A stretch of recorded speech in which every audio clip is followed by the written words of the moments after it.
खाड़ी देशों में बढ़ते तनाव के बीच अब राजस्थान के वागड़ क्षेत्र के हजारों परिवारों की चिंता भी बढ़ती जा रही है।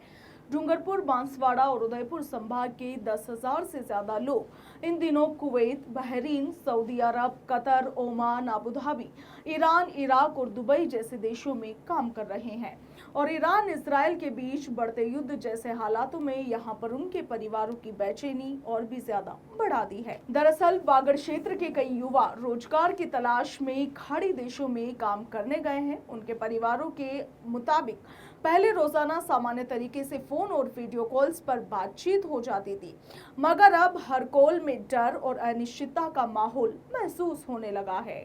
कई इलाकों में तनाव बढ़ने की खबरें मिल रही है और आसमान में मिसाइलों के गुजरने जैसी घटनाओं की चर्चा भी हो रही है, जिससे वहां रह रहे भारतीयों और उनके परिवारों में चिंता काफी ज्यादा बढ़ गई है।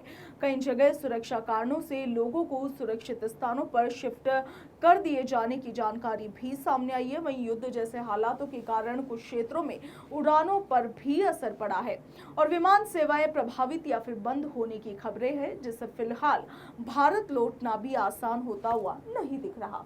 ऐसे में वागड़ के परिवार अपने बेटों और रिश्तेदारों की सलामती की खबर पाने के लिए लगातार संपर्क में बने रहने की कोशिश भी कर रहे हैं। पंजाब केसरी राजस्थान ने ऐसे ही रोजगार की तलाश में खाड़ी देशों में काम कर रहे कई लोगों से बात करने की कोशिश की। कई लोगों ने तो डर और उन स्थानीय प्रशासन के सख्त कानूनों को हवाला देते हुए कुछ भी बताने से इनकार कर दिया, जबकि कई ने नाम ना बताने की शर्त पर यह कहा है कि किसी भी तरह की सूचना बाहर देने पर यहां अप्रत्यक्ष रूप से प्रतिबंध लगाया जा रहा है। इसके साथ मिसाइल या फिर युद्ध से जुड़ी किसी भी अन्य सामग्री को सोशल मीडिया पर ना साझा करने की सलाह भी दी जा रही है। ऐसे में दोस्तों, इधर हालातों को देखते हुए भारतीय दूतावास ने भी भारतीय नागरिकों के लिए एडवाइजरी जारी की है। दूतावास ने खाड़ी देशों, खासकर के सऊदी अरब में रह रहे भारतीयों से अपील की है कि वे मौजूदा स्थिति को देखते हुए सतर्क रहे।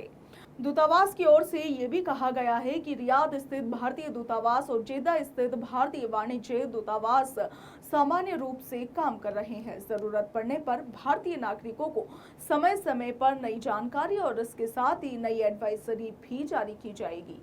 फिलहाल वागड़ क्षेत्र के हजारों परिवारों की निगाहें अपने परिजनों की सलामती की खबर पाने पर टिकी हुई है और सभी यही उम्मीद कर रहे हैं कि हालात जल्द से जल्द सामान्य हो और उनके अपने सुरक्षित रहे।